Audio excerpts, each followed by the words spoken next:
And welcome to the HTL Hammer Down Truck Series here for the Charlotte 150 here on ABN1. We're in the home of NASCAR, Charlotte, North Carolina, to be more expectedly, not Charlotte, Concord, North Carolina, here at this over 2 mile racetrack here. It's going to be a great day of racing here. Trucks usually do good at Charlotte to provide some great action. Got a nice full field. I think it's going to be a great race to show off in here. But obviously, I am not alone in this booth. And Kevin Young. We're going to call the action. But Carmen, what are we looking forward here on this track tonight? It's going to be an interesting race. Obviously, we saw the Cup Series race last night, and that turned into an absolute barnstormer of a race. We'll see what the trucks do tonight. It's been an interesting start of the season between Daytona, Homestead, and Milwaukee, the first 3 races. But now it's time to get down to business. A lot of these drivers were present last night, so they already have a lot of familiarity with this track and what to expect. But these trucks are a lot different. They're not as understeery as the Cup Series cars were last night, so they've got a little bit more room to move around a little bit, and you're going to see that a lot here tonight. Last night we saw multiple lanes being used. Do we see that tonight? That's going to be, I think, a big question that drivers will want to figure out early. I think with that less power, it's going to be a bit easier to be able to put them in multiple lanes, but with also a little bit of the understeer, oversteering element, it's going to be interesting to see how these drivers can handle this track in changing conditions. But as it usually is, these drivers put on a great show, and I think that's not going to change here tonight. So as we are coming close to, well, practice has just hit under 3 minutes here, and then we'll get ready for qualifying here. Top of the board is currently at the moment John Hagan. He had a great race at Milwaukee, was a dominating force at Milwaukee, and now currently atop of the board here again. He's enjoying to tow with Jonathan Adams, Martin Roberg.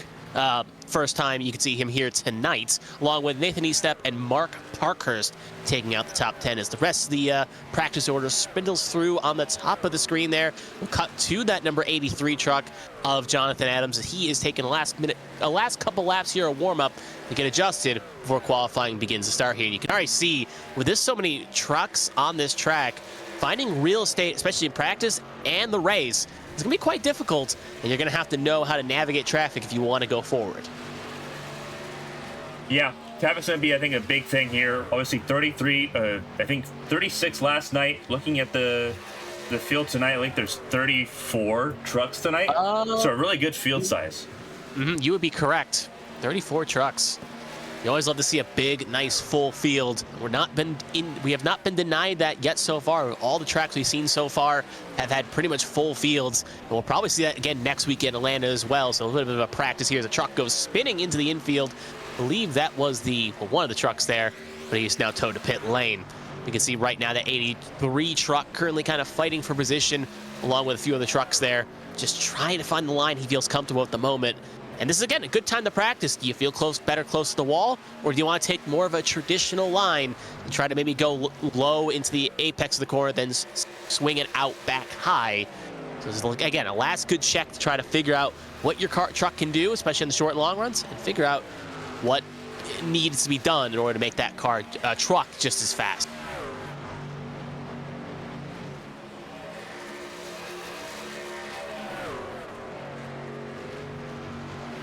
Going just up the racing groove right there, that Menards, Peak Inspired truck, I should say, going to sneak in through the bottom there, but still putting on a good show, those 2 trucks.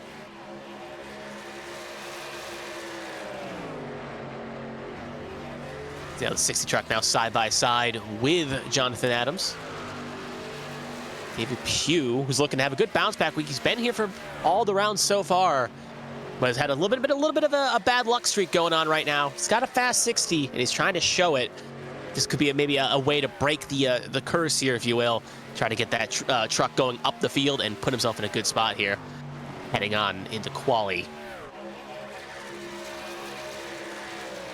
Speaking of quali, it is about to start here. It's just 10 seconds to go in warm-up.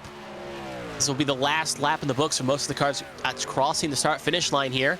See Jonathan Adams signifies it's the end. He's going to come off, hit the wall hard there. And that little crash will signify it is time for qualifying to start.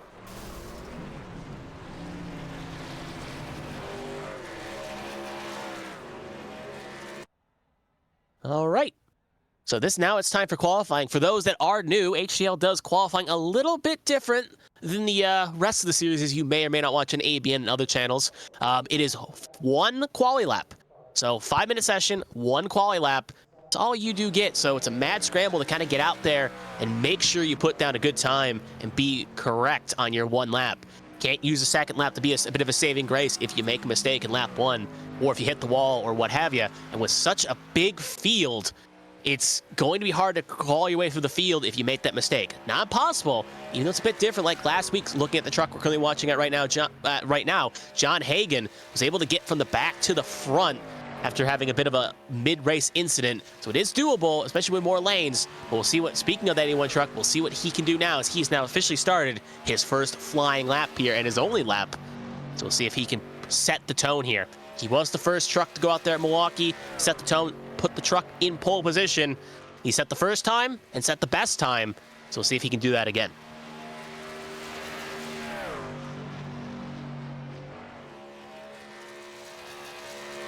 To go low, get really close to the apron, come on out, swing out, almost flirts with the wall there. And across the line, that is going to be a 30.47, and he's already been bested by Cali Height with a 30.45, and as now the times come to fall down here, Jonathan Adams now a 30.35. He will take the top of the board, and will cut to Byron Jones, currently coming out of pit lane. Again, got a podium last week at Milwaukee. Actually, did not get a podium, finished fourth, but was in contention for the win for the last couple laps there, now coming out here to start his qualifying run.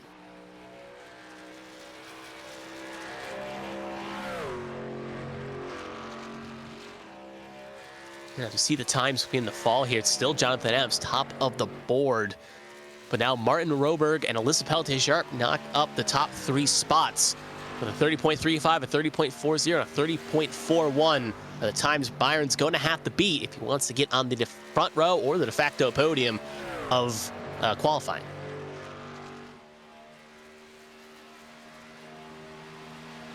Very tight field here so far. Top six all within a tenth.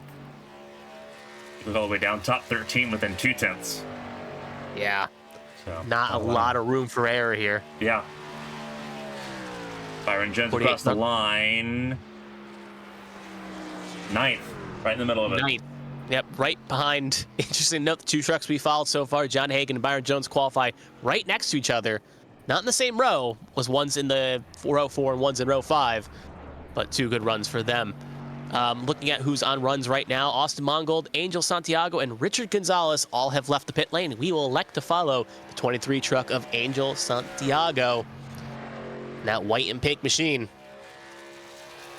We'll see what he can do as he's starting up the warm lap. He'll be the first of those three drivers actually across the line here. And with so little time left in the session, a minute and some change to go here. If you haven't left the pit lane yet, you're probably not going to be setting a time here. So pressure's on. Oh, you can already see him getting a little wobbly there through that apex of the corner there. I think kicked up the track a little bit. Yeah, needs to throw away here. It's not going to try to risk it, electing to start in the back here. So we'll cut to Blake Henderson. One of the last few cars, actually is currently the last car out on track at the moment.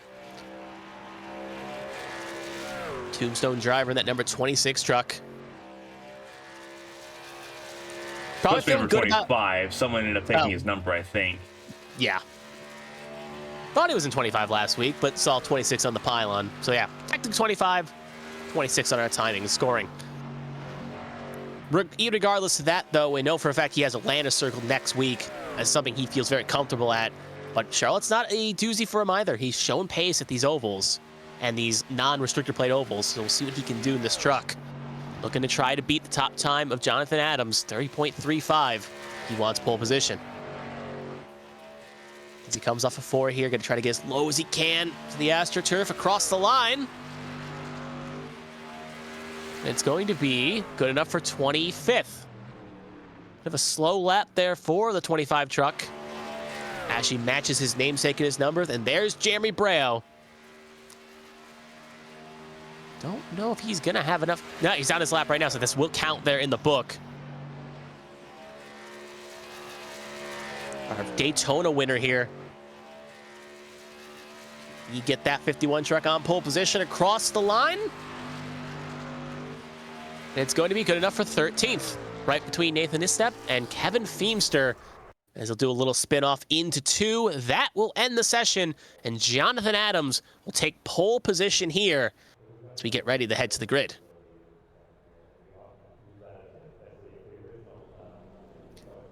So as the trucks begin to spawn on the track here, we'll take a quick look at the starting grid here. Our front row consists of Jonathan Adams, our pole sitter, and Mark Parkhurst, our Miami winner, starting up row 1. In the second row, we got Martin Roberg and Alyssa Pelletier-Sharp making up row 2. Row 3, Pacey Wygant and Selena Thompson. Row 4, Callie Height and Austin Mongold. Row 5, Christopher Pendell and last week's winner, John Hagan, make up row number 5. Row 6, Byron Jones and Nathan Istep. Row 7, Jeremy Breo and Kevin Feemster. Row 8, Stefan Oberstadt and Dean Clavitt. Row 9, Caleb Carter and Alfred Denny. Row 10, Lily Frazier and David Pugh. Row 11, Zach McBride and Richard Gonzalez. Row 12, Casey Ellis and Patrick Oberstadt. Row 13, Bobby Blowers and Blake Henderson. Row 14, Richard O'Day and Ryan Pinnell. Row 15, John Smeal and Greg Pillar. Row 16, Angel Santiago and Scott Panensky. And row 17, Michael Saccone and James Wright will tail the field here and P34. So that is how the field is lined up here tonight.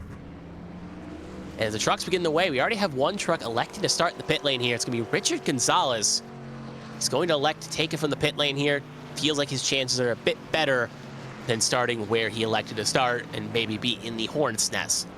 It's got a risk. If we go long in a green flag run, it could really put him under the 8 ball early. We'll take a look at the current track positions here, as it is 75 degrees Fahrenheit, humidity of 1, and a wind blowing 2 miles an hour from the north, and a partly cloudy track.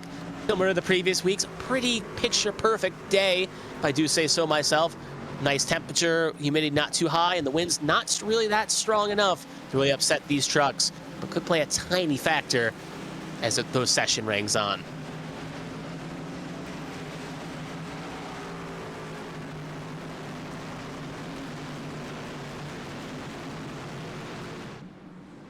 So as we look through the chat and the comments here, we got some drivers wondering what the caution, I guess the chatter's looking at what the caution total would be. Some are thinking it could be an under and over of 8. We'll have to see here, as we've seen some of these races been a bit more on the caution side, some clean racing as well. I feel like if I was a bet man, I would say the under on that at the very least. I feel confident these drivers can put down a good showing. And I feel like we'll have a lot of green flag runners here, and green flag running, and this truck race will just fly by when it's all said and done. So coming up to the 1 to go here, and we'll get the session underway.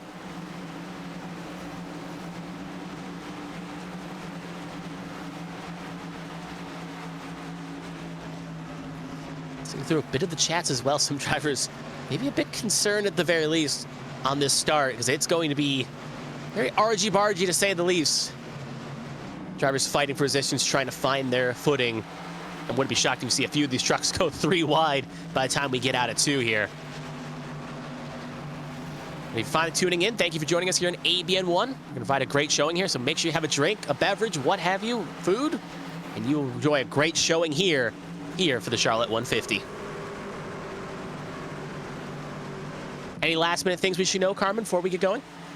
Not really, just kind of a reminder that this series runs a little bit different. There's no win and in playoff system. It's a regular points chase format, and there's no stages tonight. So it's a straight up run to the checkered flag here. So 100 laps. Any cautions in between are on the drivers at this point. Yeah. So it makes it a lot more simple. Yeah, simple, easy, no math. Well, unless you're doing points. But anyways, the pace car is going to pull off here.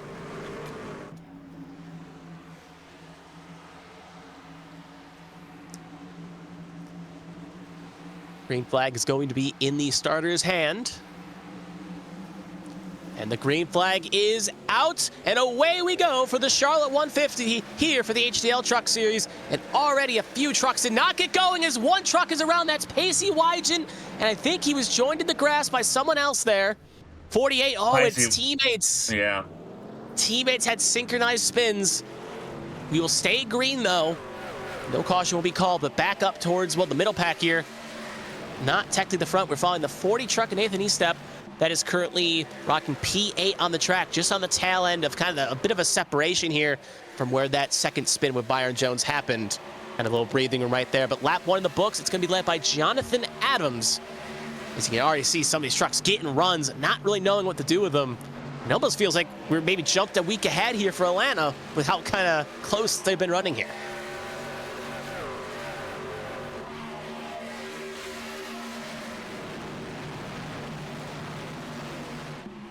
As Nathan holds off the charge here currently with Callie Height behind him.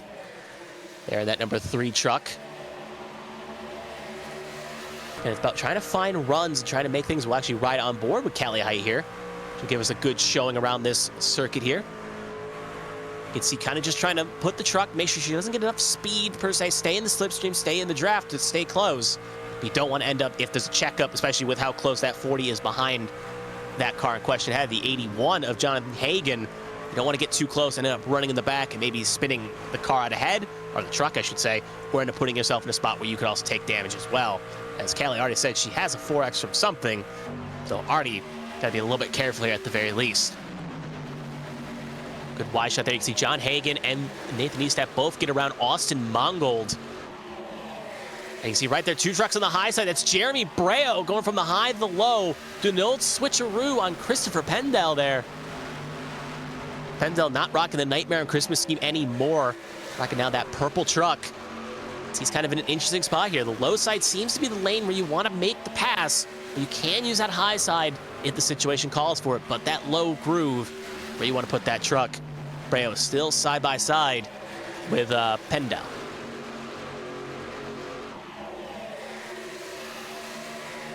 Callie Height blocking both of them right now, trying to hold on to that 9th place position. Wants to stay in the top 10 as much as possible. But you're seeing now everyone, like we saw last night, early on, everyone's preferring that bottom lane. It's just a lot more difficult to get down to that bottom lane and stick it. So everyone's having to figure that out right now in the opening laps. But so far, kind of picture side by side between the Truck Series and the Cup Series that we saw last night in terms of just how this race is starting. But as we know, pit stops will change some things. Strategy calls will change some things. Even tire wear will change pretty good. Things. It is. Oh! That was Pendell and Height. Yeah, side by they side. almost touched there. Yeah. And Pendell's got clean air. That's why the outside lane's so good, is that the outside lane doesn't have that dirty air like what Callie Height's been dealing with behind Mongold. So that outside lane, you can kind of just, it's slower initially, but you get so much more momentum because you're just not having to slow down. You're not checking up as much. Yeah, it works out so well. You saw that with Pendell. He's already up 2 more spots, got around Height and Mongold, and clears both of them. Yeah, it's something similar you'll see in the Champ Car Series at the very least. Something I definitely know as a opponent of as well. Going where the driver is not ahead of you and trying to change lines. And for the drivers that have maybe 2 strong lines the truck feels good at the very least are going to be a threat here. But I have a caution. Callie Height is around. Speaking of the 3 truck, multiple trucks involved. Going through the little hairpin for the Roval here. I think Kevin Feemster was also involved. Zach McBride, Stefan Oberstadt, just to name a few trucks there. You can already see good amount of damage on that 3 truck. The engine may not be in the best of shape as it is smoking. That could be curtains for the 3 here tonight. Jerry Breo hits the inside wall hard as well. Could also be raced under for the 51, our Daytona winner as well. So multiple trucks here getting some damage. Big licks. We'll have to take a look at it when we get a second, but at the very least, that is caution 1 here tonight. And now the question is, will any drivers take differing of strategies here? Maybe try something different. Here's what happened on the replay here. So this is Callie Height. We'll see if we can get a better camera angle of it here. Callie Height's on that low groove right there. You can see Jeremy Breo on the high line right there. Breo was kind of following Pendell's lead as we saw as he was battling side by side, seeing that high side line. We saw Breo elect to go high. And Callie just gets tight. Yep. And then a little net code and right into the wall, hooked at a 90-degree angle. And at this point, if anyone's on the high side, you just got to hope it opens up. Feemster can't get around. A little bump there for the 21 truck sent right in the height. Blake Henderson also involved right there. A lot of trucks taking the AstroTurf. Yeah, a bunch of trucks go through the AstroTurf there. Yeah, a lot of trucks trying to scramble and get around. And with such the high speeds, you don't have much. You just got to try to predict the line and predict where to go. And sometimes it's a crapshoot. And for a few trucks, that crapshoot did not work out.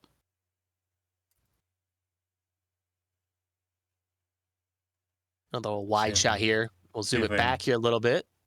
See if we get an onboard with Alfred Denny, because he had a rough go of it. Mm-hmm.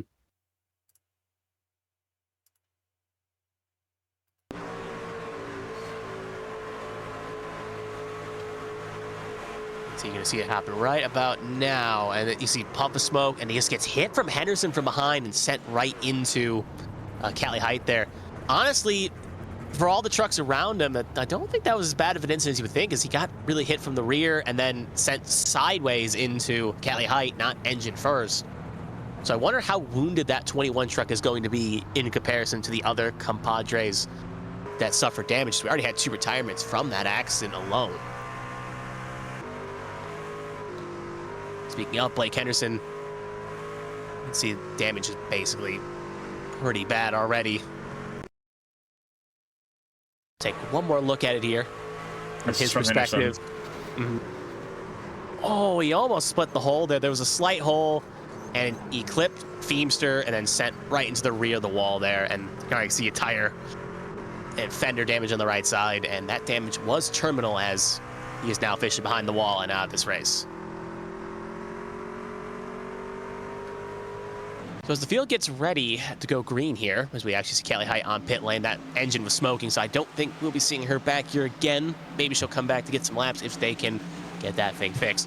So back to live action here, though. A handful of trucks elected to pit. Every truck 22nd on down, or 20th down, I should say, pitted. Main notable driver Martin Roberg elected to come in. But a handful of drivers electing to stay out. Most of the field electing to stay out. It's going to be Adams, Parkhurst, Sharp, Thompson, Hagen, Estep, Pendel, Mongold, Clavitt, Pugh. Top 10 as we're coming to green here with 90 laps to go.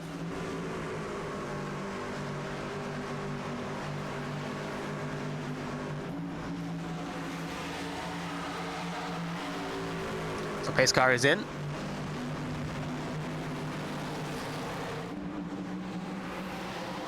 Green flag is out. And away we go. A little bit less chaos than we saw on the opening lap there. No trucks end up going around here. And this caution was kind of a bailout for the 48 in double zeros. Now they have been able to get caught back up here.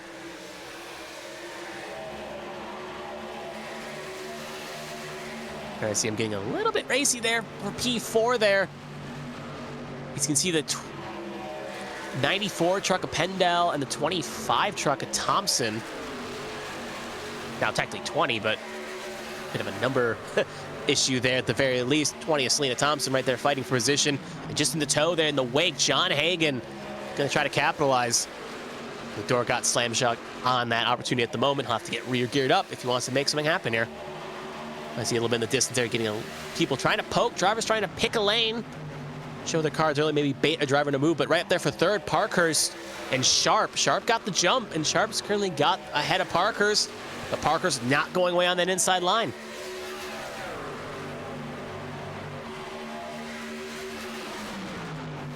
Still side by side. Whoa! Oh!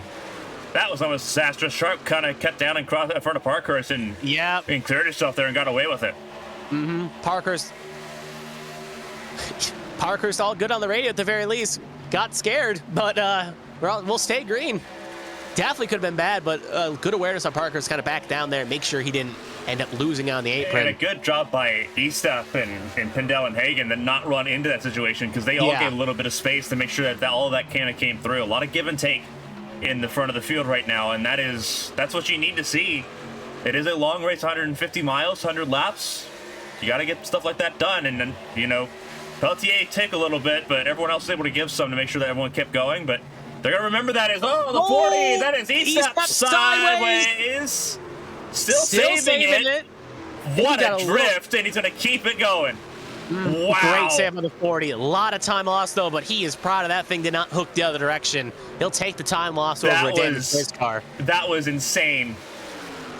Great job by Estep to hold on to that, but he's got a lot of work to do now in 20th position. I think he may have got a little tap there from Hagen, too, but again, kept it safe under those conditions. Good save. Again, we were talking about awareness, give and take up front. Again, good awareness by Hagen in the field behind to not run into each other, allowing Estep to kind of get it saved up there and not end up losing it around. So we're going to cut back a little bit further back here. We're cutting the 38 truck of Austin Mongold. And now actually cut a little further back. That's David Pugh now riding on board, well, following along here, I should say. And he's in a bit of a sandwich. He's in a formation line, 2 trucks ahead. Yeah. 2 trucks ahead, 2 trucks behind. It's never a good feeling when you're in the middle and you just basically got just trucks pounding at you both sides. You just got to hold your line, hope your nose does not itch. And now John Hagan in that formation line. He'll come down low between Pugh and 71 of Frazier. There. Yep, thank you. Frazier. Ryan on the 18 outside as well. Mm-hmm. I'm trying to make up some spots. Biggest gainer so far is Patrick Oberstad up 18 spots in this race. Penel up 14 spots in this race as well. So not a bad effort for either of them. Nope. Great drives. A little bit further up. That's a 20 of Selena Thompson making a move there on the 94. Pendel and 31 of Pelletier. Sharp. But yeah, Selena Thompson just got the 3rd place, and Sharp beginning to fall backwards here. Yeah. And caution's out. Caution, that looks like it was for the 28 truck and E-Step, because 28's actually sideways through the infield right now, so. 28 is Zach McBride. Yep, we got McBride. That truck is destroyed. Yep, O'Day's also involved, and David Pugh as well, so similar to what we were just watching, it was right around there. That thing's crab walk, and that thing is going to the garage.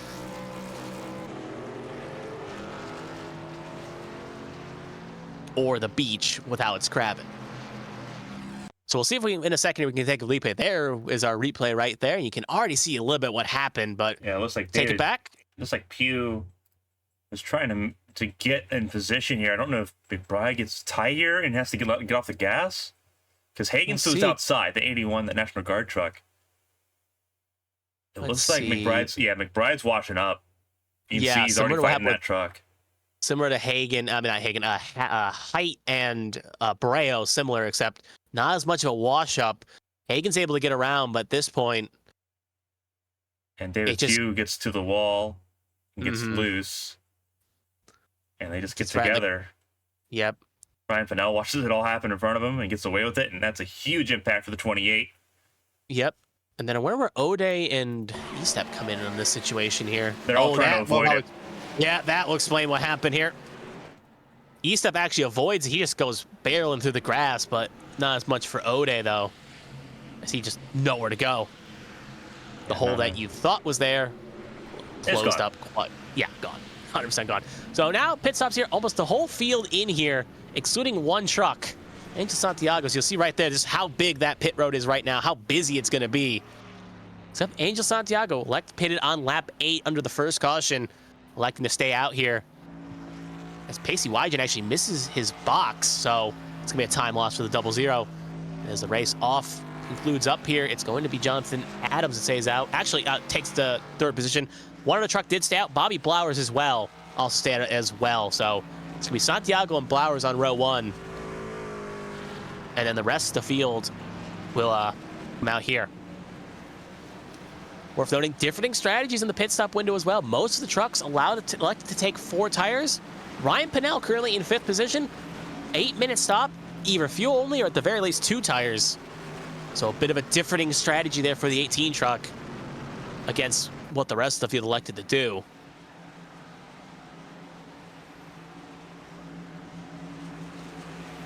Few trucks still on the pit lane at the moment. Obviously, those involved in either the opening caution or the second caution, fixing up their trucks, try to get them to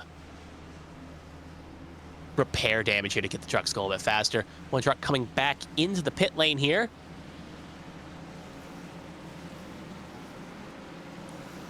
Looks like it's the 70. It's actually the 3 of Richard Gonzalez and actually Bobby Blowers pitting as well here. So off-sequence pit stop. Both trucks. They like to come in here.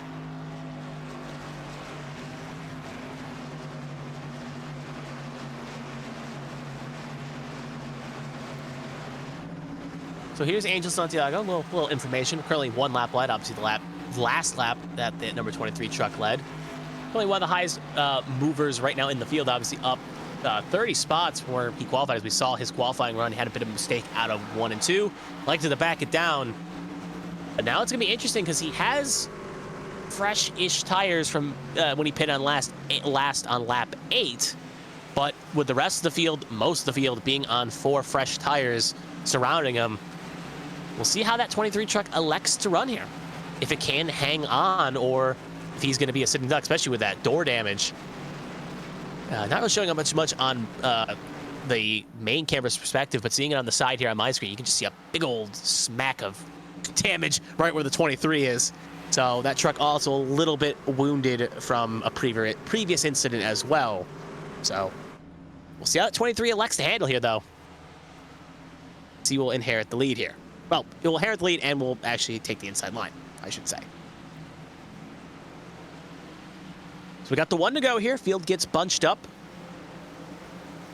It's going to be Santiago and Adams in row 1, with Parkhurst and Pinnell row 2, Pelletier, Sharp, and Oberstadt row 3, Thompson and Pendel row 4, and Roberg and Clavitt are top 5 here.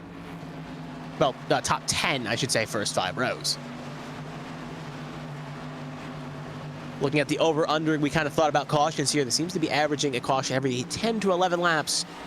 So for those that elected over, are feeling pretty high at the moment here, but we'll see if it cleans out as things go. Obviously, here's a little race summary for viewers at home. 79 laps to go, 2 cautions, 6 of those cautions laps, 6 of the laps currently blended off were caution laps, and 3 lead changes up front. So as we're going to be 1/4 of the way done with this race in a few laps' time. It's an interesting shakeup so far, with a handful of trucks already behind the wall, doing some notable names in Jeremy Breo, Blake Henderson, Callie Height, Greg Pillar, with McBride, Pugh, Denny, and O'Day all 1 down, so giving us 26 trucks on the lead lap, ready to take the green.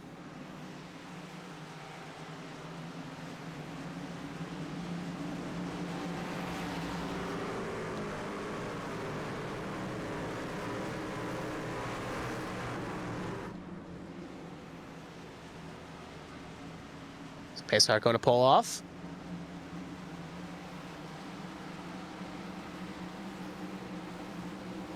Green flag is out. Or green flag once again. I kind of see the effects of the old tires there. That 23 not get going. We have a quick caution, bit of a checkup issue, and the 20 is currently stopped. There's the 88 truck as well. Got a little piece of that action as well. Bobby Blauer's also involved as well, it seems. James Wright, along with some other ones.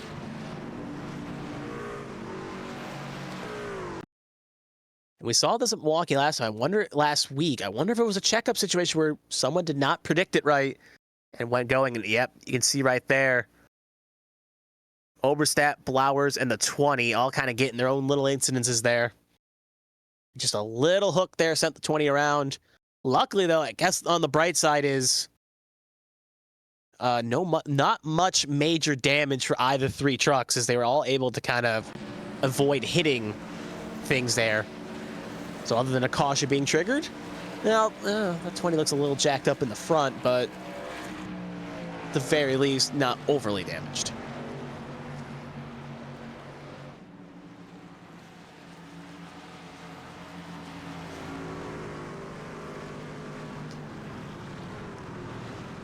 So there's a little quick caution there. Obviously, with most of the field electing to pit last time by, I assume not many cars will come in other than Angel Santiago, who kind of sensing the tires may not be the strongest here, and neat tires are kind of important, will elect to come in here, get 4 fresh tires, and head to the back. But at the very least, led a lap and 2 for his sake. Other trucks coming down the cars that were involved in the incident. And Scott Ponziak as well also joined on the pit lane as well. And Kevin Feemster again back down. Fix up more damage.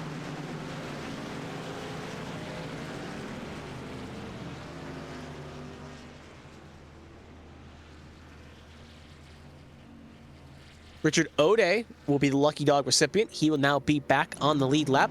That will give us 27 trucks on lead lap. Now Alfred Denny being the first truck 1 down if another caution were to come out.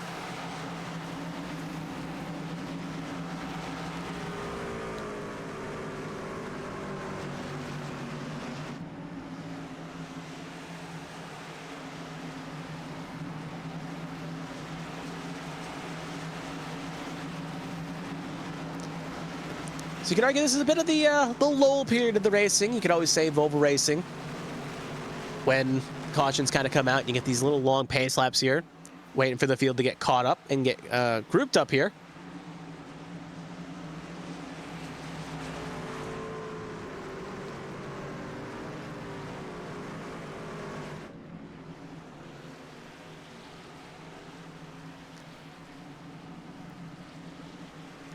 So we're going to get bunched up here. This time by, I believe. See Parkhurst electing to get to the side here of Adams. I think we got the one to go. Nope, we still have one more lap here. My mistake. We'll have another lap of pacing here. We'll be back on green on lap 28. So a good little lull in the action. So while we do have this lull in the action, for those still tuning in, you are watching the HT here on ABN1, the HTL Hammer Down Truck Series here at Charlotte for the Charlotte 150. I'm Kevin Young. I'm joined here as always with Carmen Sienna to provide this great action. There's a little bit of a little nuggets of facts for both of us down on the bottom here. At least one of us has a bit of a higher accomplishment list than the other, but who's bragging here at the very least. But regardless of that, though, again, if you are here, thank you for joining us here on this Tuesday evening, and hopefully we can provide you see this 3/4 of the remaining race, provide some great action here. You can see the 20 truck Selena Thompson going very low there, liking to get back up here, but just pulling down there just for a second to get maybe something adjusted, and they are now back on the surface.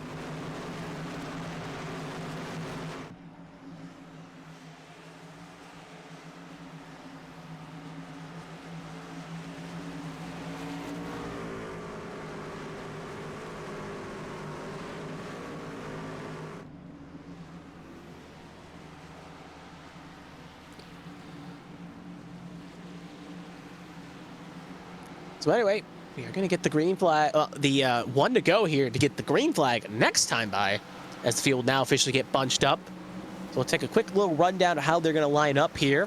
It is going to be, get my information pulled up, Jonathan Adams and Mark Parkhurst in row 1. Ryan Pennell, remember, on a 2-tire / fuel-only strategy, he'll take the inside line of row 2, along with Patrick Oberstadt. Alyssa Pelletier-Sharp and Christopher Pendel will make up row 3. Selena Thompson and Dean Clavitt in row 4, and Martin Roberg and Austin Mongold will make up row 5. So that will be the first 5 rows as we are getting ready to go green this time by. Now, interestingly, so typically the restarts here are, if you have a restart crash, you end up going single file by default. So they've overridden that. So we're going to give it another shot here to see what we get to have happen here.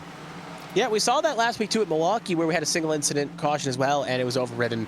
But obviously from both of us calling the Box Cup Series, we saw a few incidences where single lap cautions and field going single file, which was kind of a bit of old school, if you will. But yeah, double file still on the cards here at the very least.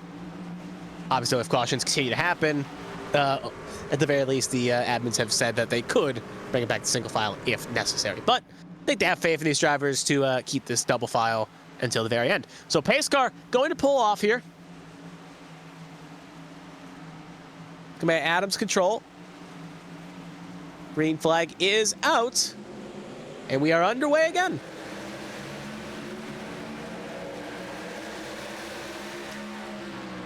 No major checkups throughout the field here. We stay everyone pointing in the right direction as we head off in the 1. Adams gets some great breathing room here. Got at least a 3/10 gap over that 83 truck. That's what you like to see. There's Ryan Pennell right now holding down 3rd. Christopher Pennell almost gets in the back of the 8 of Patrick Oberstadt. Pennell now taking the inside line here. You're gonna see the tire disadvantage kind of playing out here. As Adams with that clean, Oberstadt with that clean air should be able to get around along with Christopher Pendel. Will follow suit around the high side.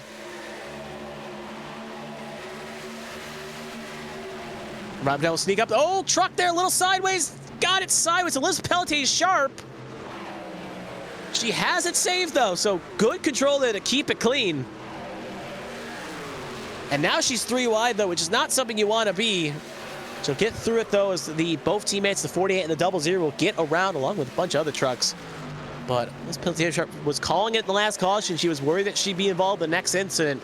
Even though she wasn't involved, per se, in a caution, she was involved in the incident, and she will now be down to P19. Will have to drive her way back up if she wants to get back on that podium or even win this race. And she's now side by side with Bobby Blowers and Michael Saccone.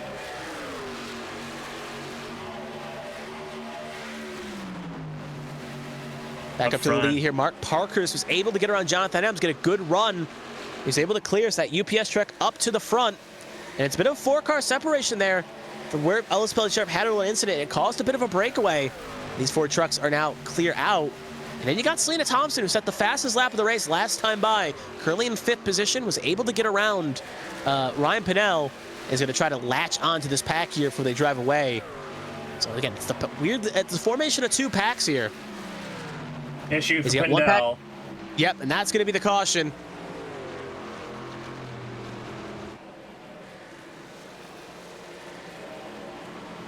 He has an incident here.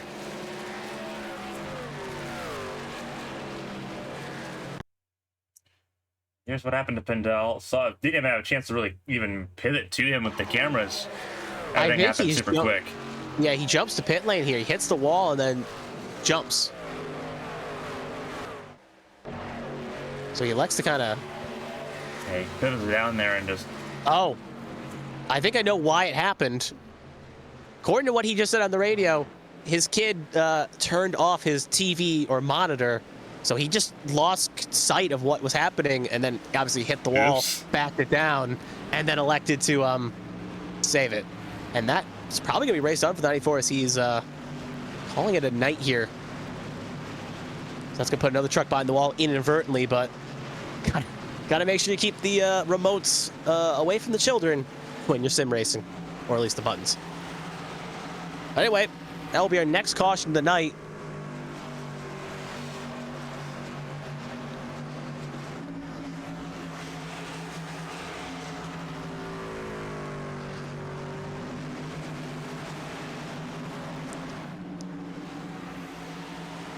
So no Vaden trucks here electing to come in, as we see obviously the pit lane is now officially open. A few trucks coming in, obviously a few that were a little bit further back. Alyssa Peltier Sharp, John Smeal, Angel Santiago, Kevin Feemster, Richard O'Day, and Scott Ponziak all in again.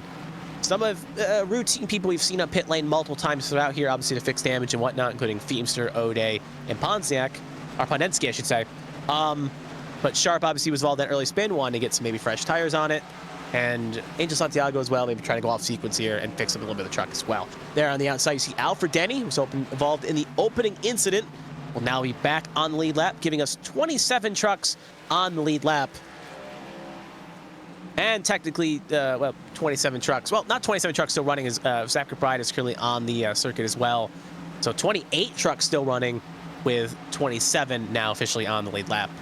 Actually, 29, because, sorry, David Pugh's actually still running as well, as he is in the pit lane. So 29 trucks running, 27 on the lead lap.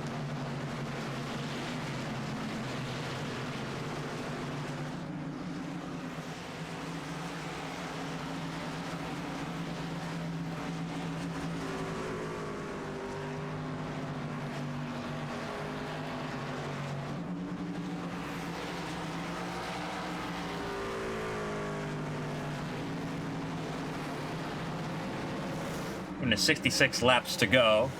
Got 4 cautions for what will be 13 laps. 5 lead changes, the most recent being in favor of Mark Parkhurst, who has gotten ahead of Jonathan Adams.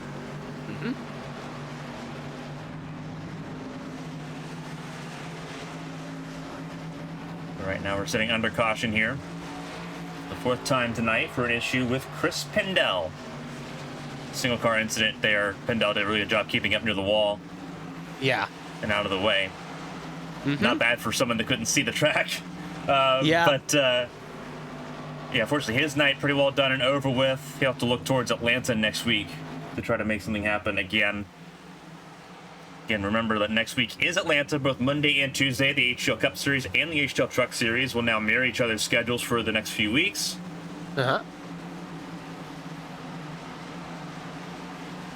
Nothing going on tomorrow. Thursday, on our anniversary, 3rd anniversary, it's HTL High Performance action from Hockenheim. And then Saturday, a doubleheader action. It is the Platinum Endurance Championship, 6 hours of Magny-Cours, and then the RX Saturday Night Showdown Series from Five Flags Speedway on Saturday. So odd choice of tracks in the next 3 weeks. Obviously, different series is different schedules, but very across the globe. You say ABN is a world championship, or at the very least, the series they produce and the series they do are a world championship. Well, you see 3 different tracks in 3 different areas of the world being raced on. Very interesting selection, to say the least. So anyway, we'll get the one to go here. We'll get nice and bunched up here. As they get bunched up, we'll do a quick little rundown of our top 10. It's going to be Parkhurst and Adams taking us off in row 1, with Patrick Oberstadt and Selena Thompson in row 2, Ryan Pinnell and John Hagan in row 3, Austin Mongold and Martin Roberg in row 4, and Caleb Carter and Dean Clavitt in row 5. We haven't said much about either of those drivers in row 5 right now, but they've been sneaky fast. They've kept the truck clean, and right now they are currently just in row 5 at the moment. But, obviously, oh boy, I did not just give them a bit of a commentator's curse, but we'll have to see on that one. Yeah, for those tuning in, this is the Charlotte 150, race 4 of the HTL Hammer Down Truck Series on ABN Esports 1. Glad to have you all with us. Coming to lap 37 of 100. 64 laps to go when we hit the line for the green flag. We're glad you're with us here tonight. This field going to take the green this time by. It's going to be on Parkhurst's control. And we've seen in times and situations the inside line has been able to get the run necessary to get going here. Obviously with the leader getting the good jump, they haven't been able to really, obviously with the draft and other things in the power being flat out, they haven't been able to pull away. So we'll see if Parkhurst can maybe buck the trend or see how it goes. Pace car going to pull on in. Green flag is out again, and away we go again. With Parkhurst getting a great launch there. Question is, will Jonathan Adams try to fill the hole, or actually Parkhurst will come up and block off Adams, and now they both will slide down here. To leave Selena Thompson, the only car on that high line at the moment, and she'll try to reap the clean air she will have at the moment.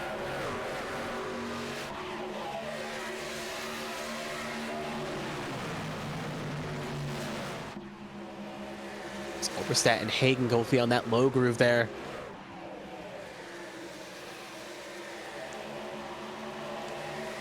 Go side by side, Parkhurst and Adams to the lead. Parkhurst and Adams still side by side at the moment. Adams not getting the run needed at the moment. Now the question is, where the preferred line at the moment? Parkhurst made that high line work in order to get around Adams. Parkhurst will hold edge at the moment. Adams will jump up right in front of Thompson. And now, kind of playing a bit of a risky game here as he's trying to take 2 lines here. Cut off Thompson, then came low. Oberstadt was there, but Oberstadt left a little bit of space to ensure that neither truck went around. Adams though going to charge back. Lap bled in the books. I believe it was Adams by Parkhurst. All right. It's close. Very close. Adams had a lot of momentum there out of turn 4. He's going to use it to clear, but Parkhurst looks to the bottom now. So old switcheroo there. Parkhurst now going to try to do the over-under successfully. Now can he finish it coming out of 3 and 4? It's about getting the run and timing the run you needed. And this is so difficult, too, because for Selena Thompson and John Hagan, there's nowhere for them to find clean air. So they're trying to jump around between lanes just to find anything to get on that nose to keep that truck nosed in and planted here. Yeah. Almost full throttle around this track, 1.5 miles, but it's so much harder to do that when you've got nowhere to go. Yeah, especially the boxy trucks just taking up all the real estate here.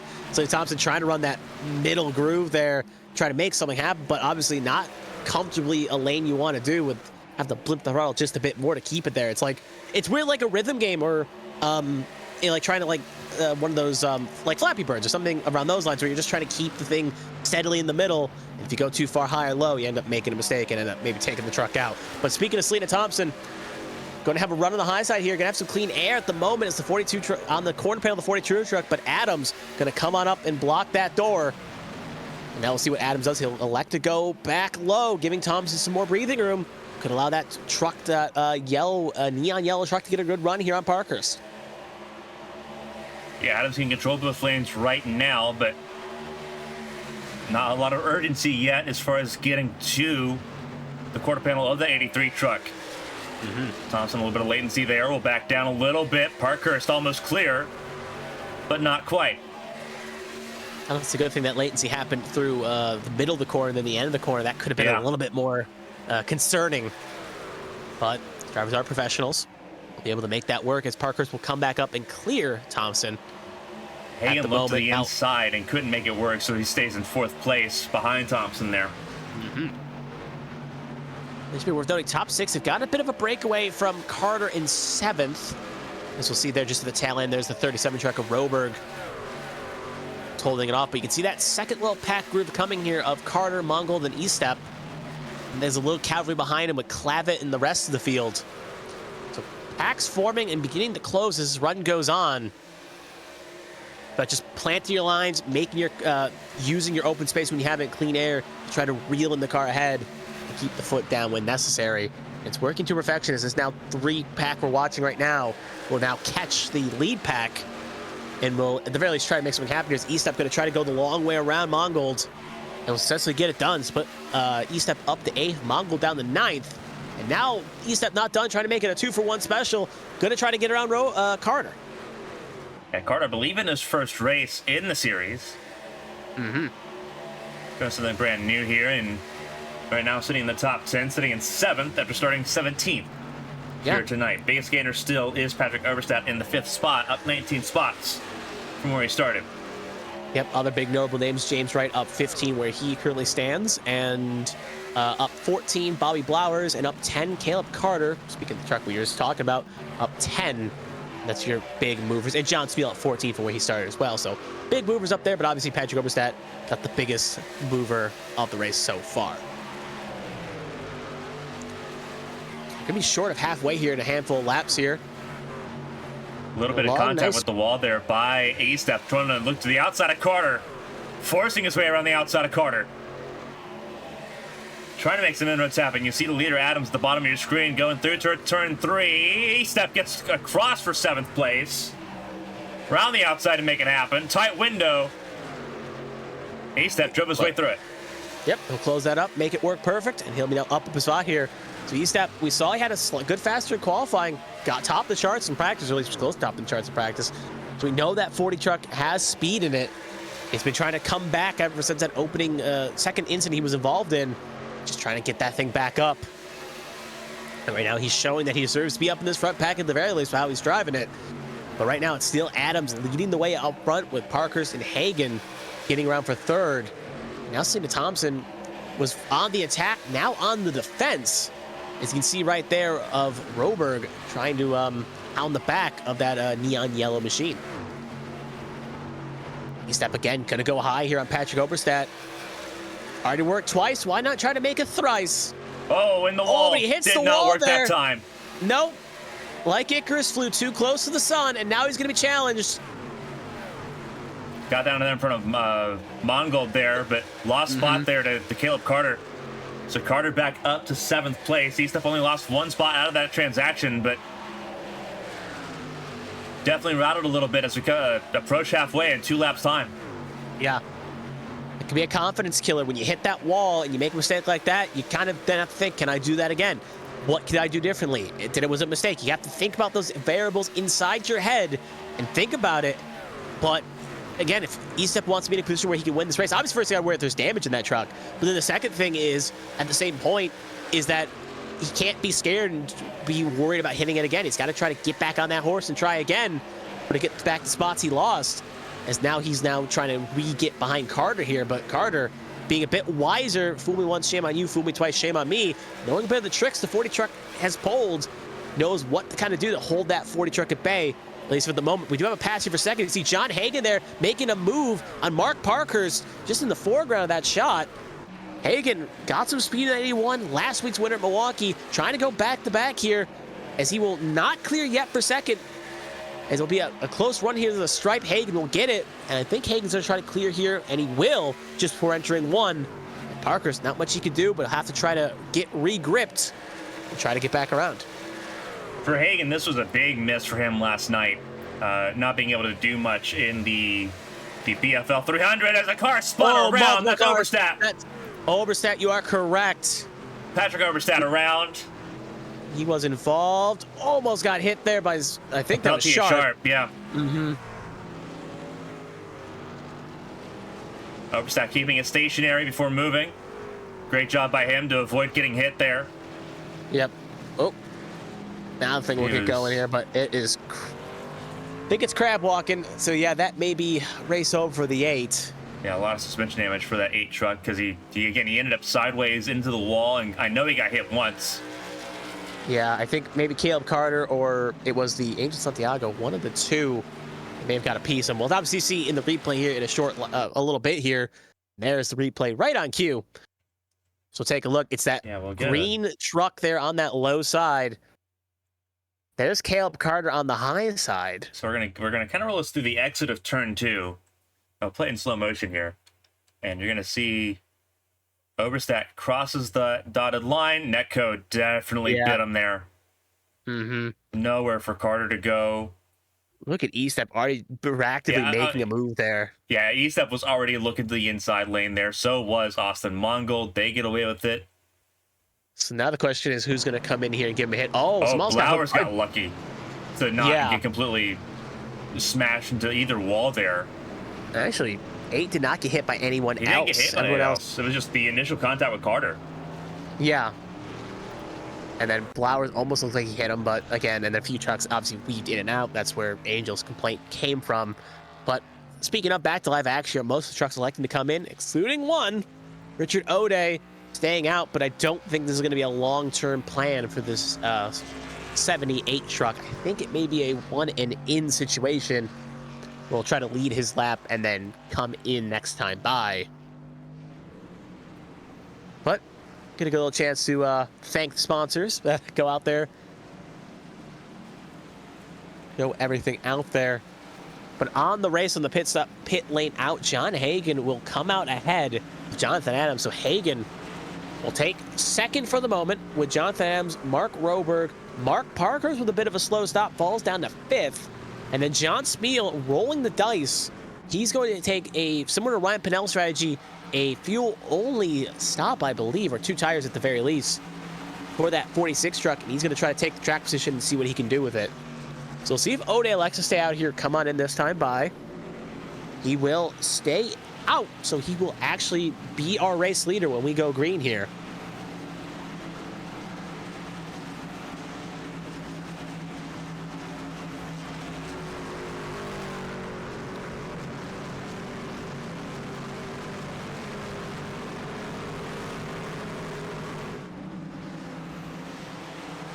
Anyway, as the field gets organized up here,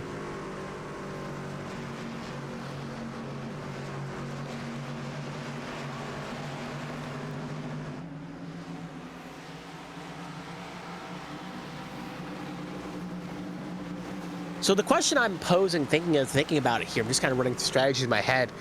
O'Day, remember, was a lap down a while back, and O'Day did suffer some damage from one of those incidents earlier. So that truck looks pretty okay at the moment, but there is concern that there is at least a little damage in that truck. And it makes me wonder, again, what will be his giddy up and go here at the same point, considering he last pitted on 33 in comparison to everyone else pitting on 52. We'll see. It's similar to Angel Santiago in the case, but we didn't see how Santiago's strategy would have played out, as obviously a caution came out legitimately half a straightaway later, and then they came in for service. So now O'Day electing to play strategy here. We'll see what he can do here. Unless he elects to pull off here, but I highly doubt that's going to be the case. He will not. So O'Day will take the lead. He will be the lead truck, and he'll take presumably the inside line here, as John Hagan will line up on the outside line.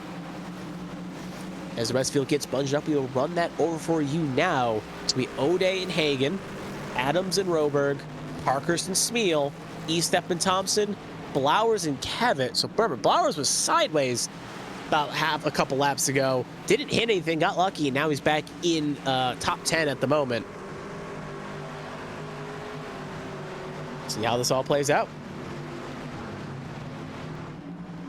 Speaking of a little race update right now, we have 27 trucks on the lead lap right now, with 28 trucks still running. Zach McBride is on the race surface. David Pugh's also still on the surface, but currently in the pit lane with a long, lengthy repair. Probably will get back out, but at the same point, we'll have to see on that 6 trucks. So technically 29 trucks on the surface, 28 trucks running, 27 on the lead lap. Lap 54 of 100 so far completed, 46 laps to go, 5 cautions for a total of 10 laps, and 7 lead changes for the instance we've been watching. Or the race I should be watching, as we say.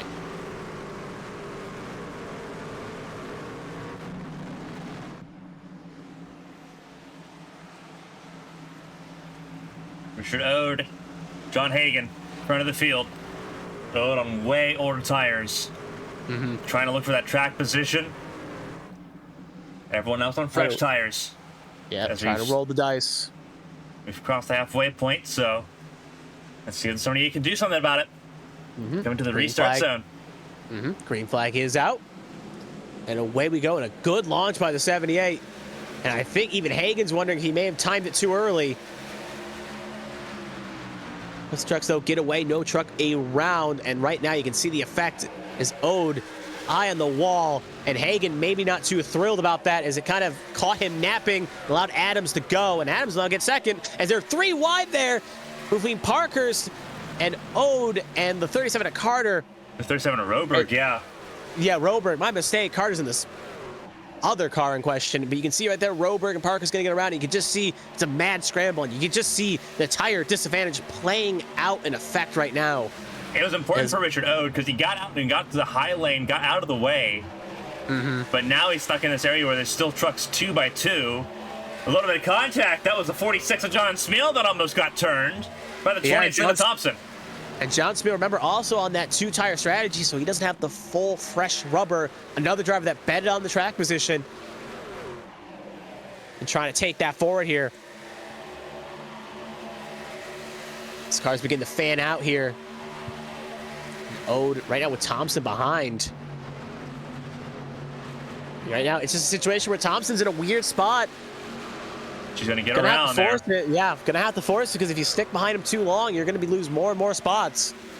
So you have to thread the needle there to make sure you get around. It can't, because the low side is where you want to be to try to get around that 78 truck. A little bit of a checkup there. Some of the more wounded trucks in the field right now. Wright, Feimster, Carter, Patrick Oberstadt, all in this group right now.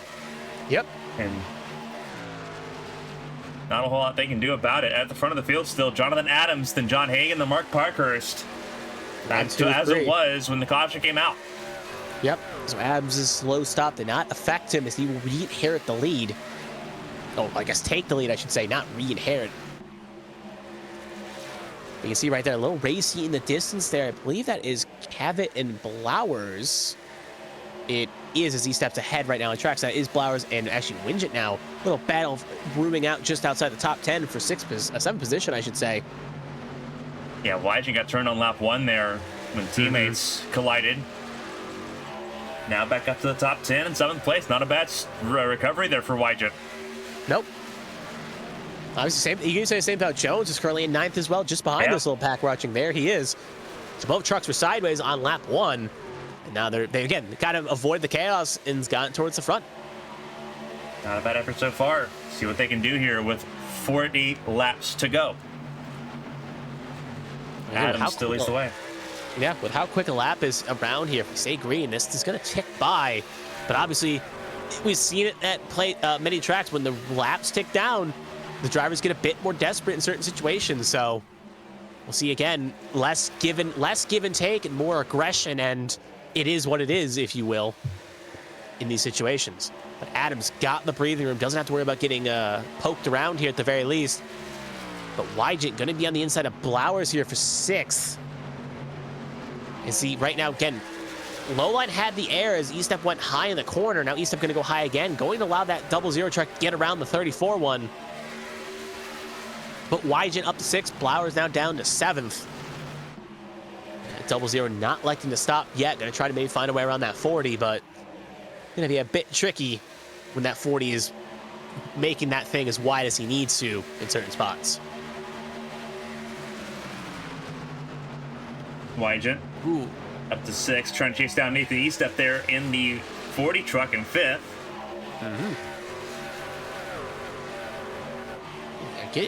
Looking a little bit further back there, we're getting pretty racy there with Tom's Oberstadt, Smeal, Mongold, and Frazier. 2 wide. But up here is the major battle we got here right now. Roberg and Parkhurst. Yeah, Roberg and Parkhurst. Roberg wanting to get to 3rd here. Debutant trying to get forward here.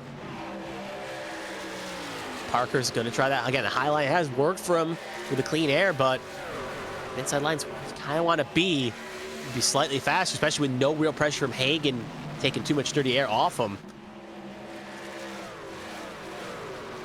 Looks like it's going to be Roberg that gets around to put Roberg up to 3rd. Parker's now down to 4th. And then you see Wygant getting the opportunity to get around E-Step here, at least side by side. Actually, can Wygant do anything with it? And we have a caution, and I think it's James Santiago! Oh! And Santiago.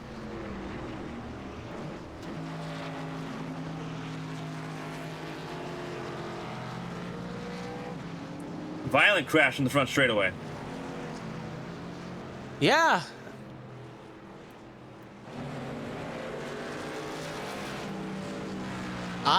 Interesting. I think I'm hearing a line complaint, so I'm wondering if it's a situation where a line was not held, maybe net code, maybe something, but that 23 truck for being onside, not looking good. So here's the 23 truck. And we're going to see if this starts before or after. Oh, you can see that run that. Oh. That was James Wright. Yeah, that's odd. Because Wright was coming in like a barrel there. And there's a lot more to go with that. Ryan Pinnell obviously got a piece of that. There's a lot more to that than just what we end up seeing there. So what happened to Santiago? Santiago got moved. Oh. What happened here? Yeah, that's going to answer our question. So he's currently fighting that white and red truck. I'm not sure who that is. That's a Yeah, unnumbered truck. Yeah. It's Saccone. Saccone. Okay. Yeah, because Saccone was not having a truck the last couple of weeks. Now, even Saccone didn't have a help. That's just Santiago losing it on his own. I think that's netcode there. So if we kind of break that down and look at it, does it snap? Yeah, it just snaps like there's netcode. A lot of netcode. And Santiago it keeps trying to fight it and saving it. And then James Wright comes up here, and then nowhere for him to go. Santiago just tries moving down out of the way, but Wright was already committed, so when he tried to move out of the way, he got into the back of Santiago, and that was it. Yeah. And at that point, just Santiago got sent high, and then Wright to Ryan Pinnell, and then got air. That's why Wright was upset that 43 was not holding a line, because he cut down in front of the tri-oval there when multiple trucks were trying to go through. Yep.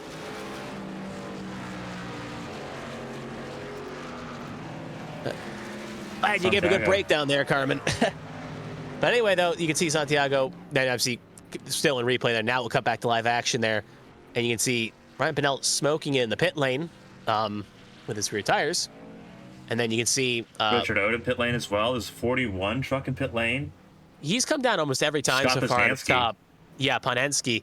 He's come down every stop so far, so very odd. Long pit stop times for him too, so it's been a while. I can't remember. I think he's followed one of the opening incidences, and he's been just trying to repair that truck ever since. It's never truly been completely fixed, or maybe it's another alternate reason. But anyway, though, looking at while we were kind of watching the replay, some developments have happened here.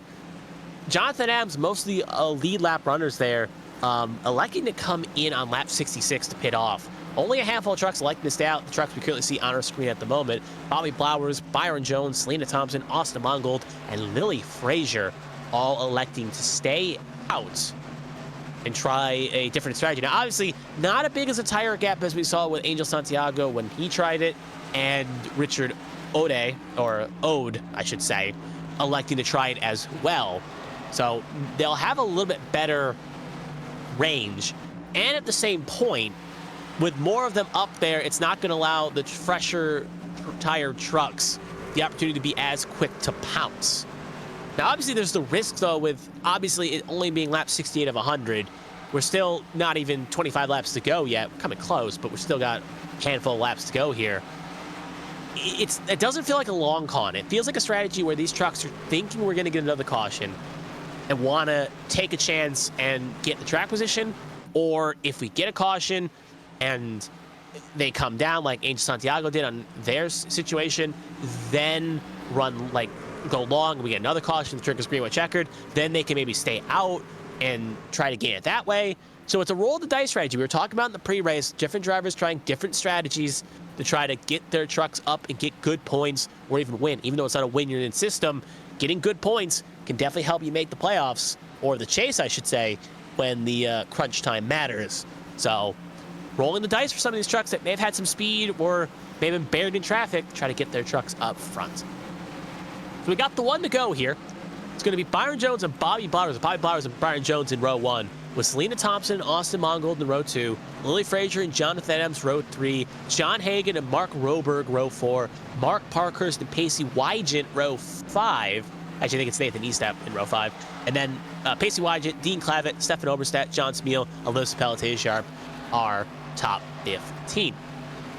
Right now, at the moment, again, we have 24 trucks still on the, well, 25, 26, 27 trucks, 28, 29 trucks still doing laps, I should say. A few trucks still in pit lane. Santiago and Pinel, major damage. We'll see if they can get those trucks back out. We do have 24 trucks on the lead lap, and actually, Angel Santiago just took it behind the wall.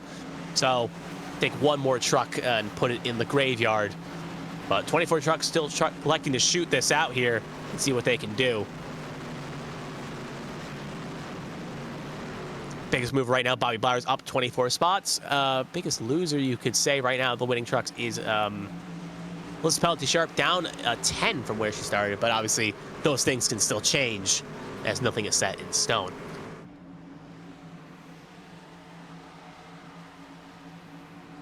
Blowers and Jones leading us through green here. And hey, we're getting one more lap here. Yeah. A few cars, I like to come in here in the back for one extra stop here. So a little delay because a few trucks had to do some adjustments as they pulled off, and other cars getting caught up and what have you. Ode was not caught up yet as well.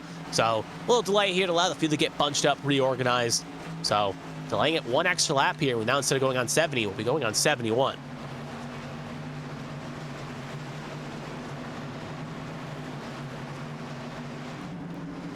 In the chat, we have someone here supporting CCR with Byron and Pacey, hoping to try to get that dub for both those trucks, see what they can do. It's always interesting to see these chats, and if you are watching this on YouTube, if you can, come out to a live stream. These chats are very lively and energetic, and you can follow along with the action, see what some of the drivers even pop in when they have time under caution, or if they retire. So it's always good to see the insights during the broadcast to see what other drivers or fans are thinking as the race goes on. So anyway, pace car going to come in this time by.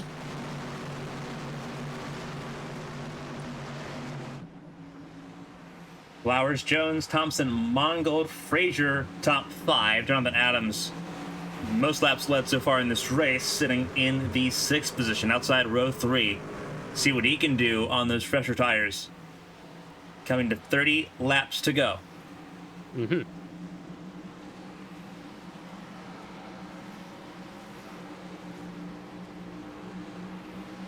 Flag is out, and away we go. And that 48 truck did not get going, stacked up that high line. A lot of wheel spin. It's a little bit further back. Oberstadt, a little bit of wheel spin on his end as well. I think as well as the 19 of I think the Saccone, the 19 of Saccone had a little bit of wheel spin as well. Fresh trucks begin to fight for their spots, fight for their positions. Pacey, Byron Jones to the lead. Will come down in front of Bobby Blowers. Austin Mongold gonna get that run. That 38 truck gonna get covered off by the 48. And there's Jonathan Adams, the first of the fresh 4-tire stoppers. He's already up the 3rd here. Almost gets run in the wall there by Blowers, as he is trying to charge his way to the front here. Followed in tow by Nathan Estep and John Hagan, all on that high side. So it seems the fresh tire drivers have elected to go to the high groove to really try to get to the front here. So Adams is now going to go low, right between Mongold and Jones. I was actually just a little distracted there as I saw the ankle. It almost looked like Thompson was getting bodied there a little bit back. Trucks are fanning for positions here. You can almost tell the heat has been turned up as the laps are beginning to tick down here. There's Jonathan Adams going to be on the corner panel. Byron Jones. You're just going to see the pace tire disadvantage play out effect here as he's able to stick that car where he needs to, get the runs he needs to. Nathan Estep, though, and that square D inspired truck going to take the high line here, going to try to follow around, can't get the run. Adams will lead this lap and will retake the lead as the rest of trucks begin to fight behind. And the 40 going really tight. Byron Jones trying to cover off Estep's move. Still trying to cover it off. Estep doing what he did before. Still going to the outside and driving his way through for second. Yeah, he can't sit behind him for too long because he knows if he allows that 82 to drive away, it's going to be curtains. Look at Estep. 2-for-1 special. Turn the blue light on. Whoa! He will clear. Oh, he'll Trucks send it in the into wall. Right in front of the field. Cars will fan out. Oh, he gets hit by someone. Big air there. Estep got cocky. Estep thought he could clear him. And he just didn't make it.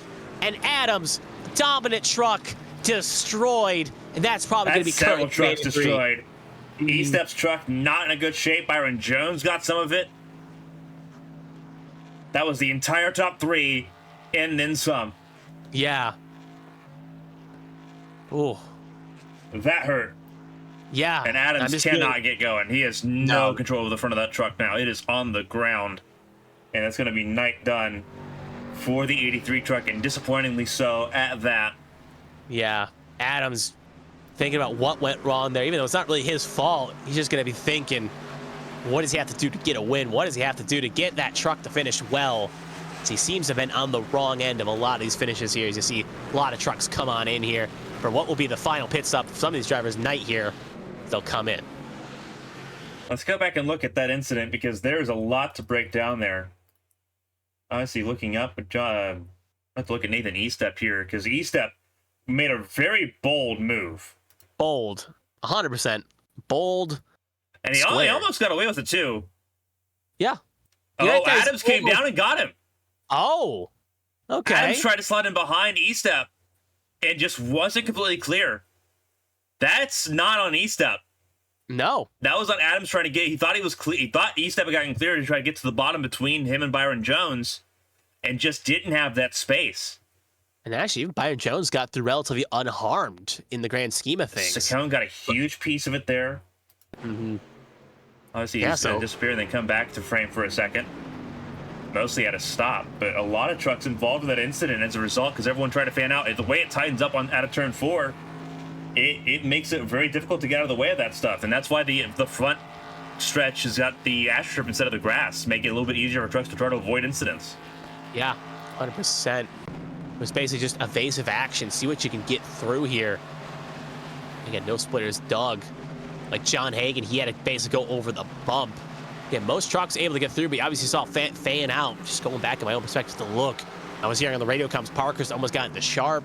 It was just multiple trucks just trying to get to a small gap there and get low. And everyone did it except Saccone, who just and Saccone was stuck on the outside lane. There's nowhere he could go to try 100%. to handle that. And he's still in the 6th position. Yeah. So despite all of that, he is still rolling around here, still very visibly missing a fender. Yeah. To well, that he doesn't truck. have a meatball, so that truck may be damaged, but iRacing does not deem it enough that he should come in. Well, he's already come down pit lane. They've already put a new bumper on it, but he's missing a fender there. Oh, yeah. So a lot of work there for that 19 truck to do. And he's going to have the odds stacked against him because this truck very reliant on some of that aero because it is lower horsepower. You need to make sure you have everything pretty well pristine to make it work here. Mm-hmm. And Saccone riding on board with him, not going to be that way. See if we can go on and look on board with him because he got a huge chunk of that impact. We have to go all the way back because there's a lot of events that popped up on that caution. A lot of drivers that went through the AstroTurf trying to avoid the accident. Here it is for Saccone riding on board with that 19 truck. Let's see right there. He's stuck high and he almost did it right too, but The truck was just a little smaller. And that's why it just shows how little damage he got on the side because of that. And yeah. Yeah, we'll go on board with Jonathan Adams here because you're going to see E-Step's on the bottom. And E-Step keeps it stuck. He keeps it pinned. Yeah. Keeps it stuck, and Adams just tries to get down to the inside lane and was not clear. Yep. At this point, he's already got a damaged truck. He's just hoping nothing else hits him, and there's the hit that finishes him off. Yeah. Back to live action here. It's Clavitt, Hagen, Parker, Sharp, Wygent, Saccone, top 6. Finishing that up, it's Oberstadt, Danny. Danny, remember, was lapped down multiple trucks, opening lap ends, and he's gotten it back inside the top 10. Roberg, Smeal. So differing strategies here. Martin Roberg going to be the first truck in 9th that came down on 75. With some notable trucks staying out that were on that major pack, including Hagen and Parkhurst, along with Clavitt, you should say, as well. So those trucks electing to stay out. So differing strategies here again. Even though the gap is not as big, so it shouldn't be as troublesome as we saw with Blowers and Co. on the previous incident where they stayed out and feel caught. But that's still going to be noteworthy later on. But again, maybe play in the situation where either A, we'll have another caution, the field will come down anyway to get fresh tires. Why not roll the dice then and have an extra set case, or play the strategy here? So different strategies. We'll see how it all plays out. But regardless, we're going to get going back. One thing we can confirm, we are going green this time by with 22 laps to go when they take the stripe here.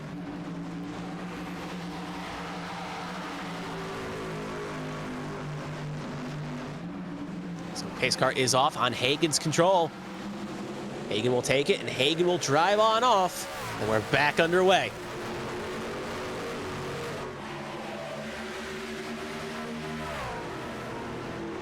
And it should be worth noting again, we have some wounded trucks in this that stayed out here. Alfred Denny, Michael Saccone, just name a few. Have to see how they handle the situation, but you can see one truck trying to go to the front already. Roberg, look at that on the inside there of Oberstadt. Taking advantage of those fresh tires early here, going to capitalize. Smells blood in the water, senses a chance to get a win. He's going to take it. Try to grab the bull by the horns.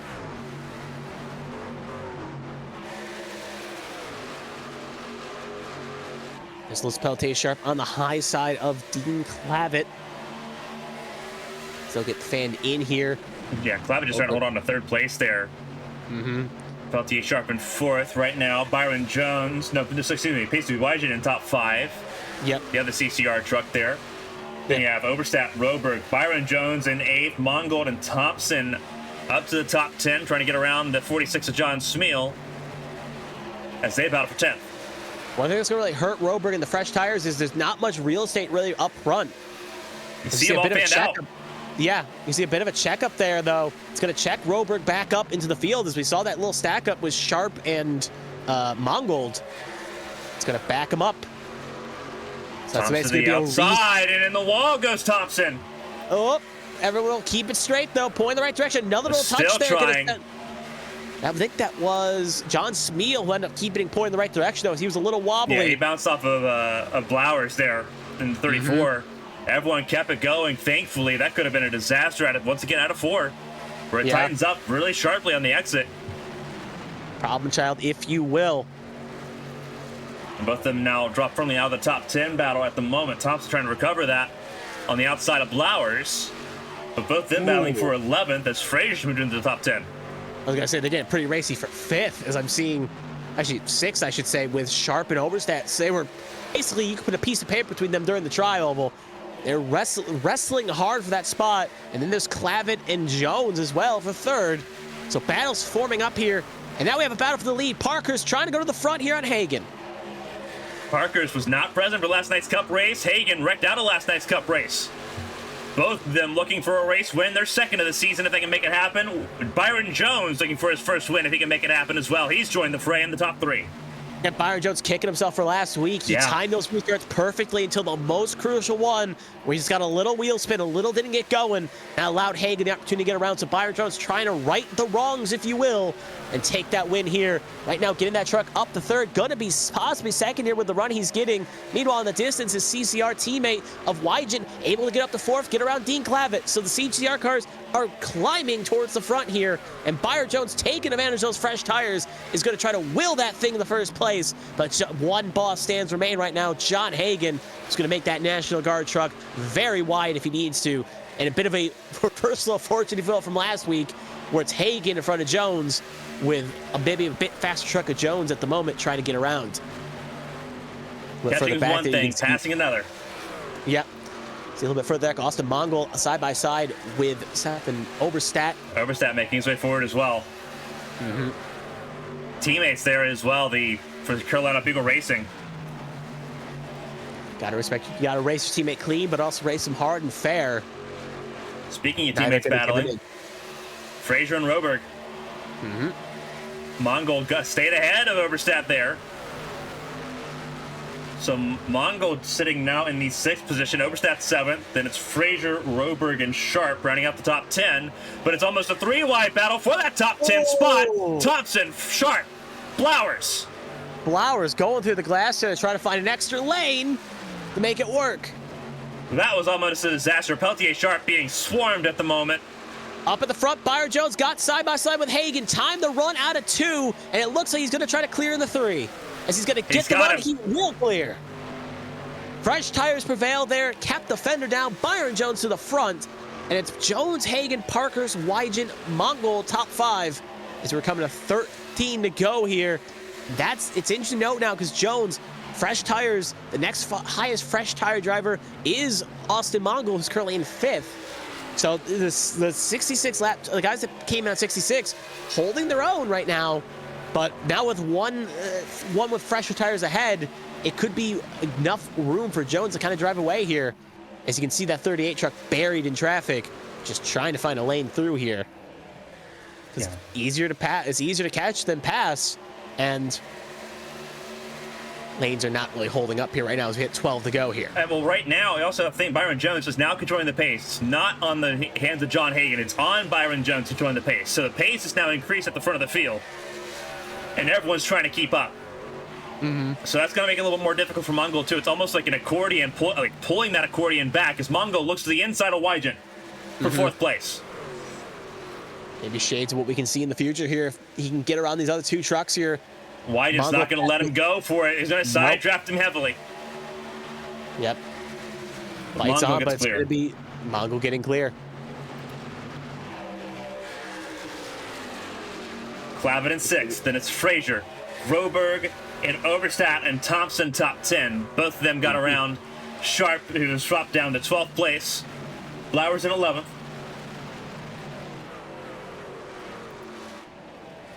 Byron Jones coming to 10 laps to go. Has put over half a second. Yeah, he is pulling. And now Parker's going to try to make a second position for second on Hagan. Yep, and he's going to get through there. Hagan just overdrove a little bit. A little bit of assistance there by Mongol. Yeah, now Hagan going to answer back, though. Mongol maybe sensing a bit of desperation, seeing the cars ahead go away. He's going to try to take the inside here. Going to put Parker's on the high side. Now Hagan going to cut off Mongol. So Clean Air favors the 42 truck, but the tires favor the 38. You can be side by side through the trial, but I think it's going to be a reversal, a similar fortune we saw previously, and it's going to be Mongol, similar to how he cleared Wygen. He's going to clear Parkhurst. But with the laps ticking away, he's going to have to try to get around Hagan as quick as he can because that 48 truck is pulling. They're also side by side in the distance. Clavitt and Frazier side by side there. Down for 6th.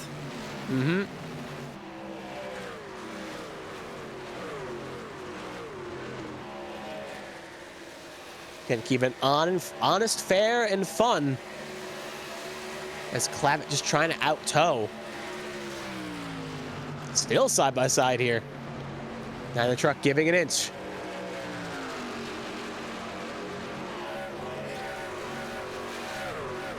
I think finally Lily Frazier will hold station and she will keep Sex over Dean Clavitt.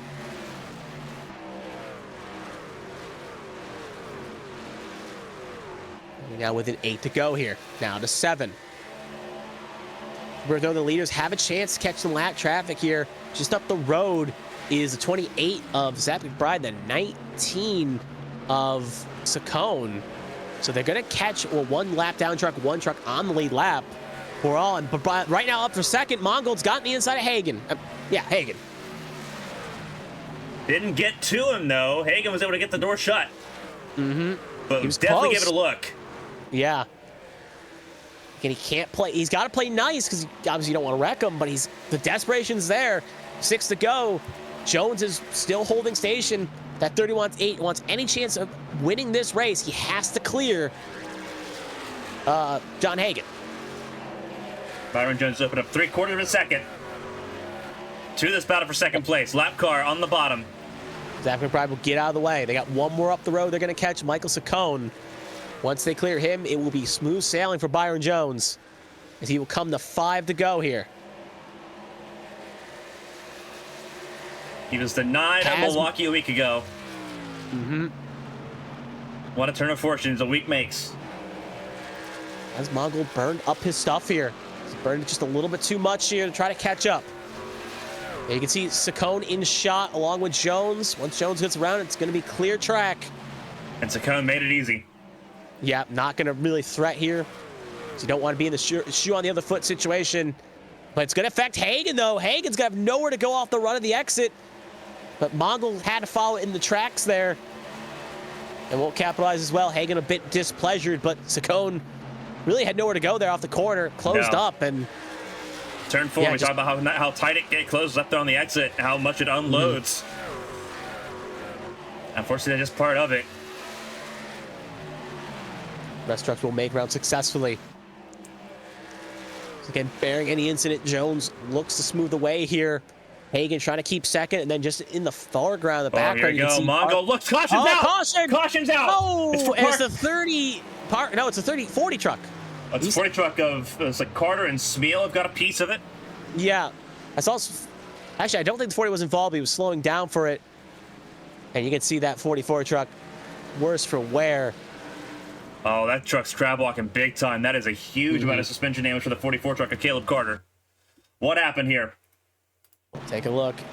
We're going to have an overtime finish here. Oh, it's happened before. Oh, it was a 4. It's Smeal and Feemster. Yeah, Smeal and Feemster looks like.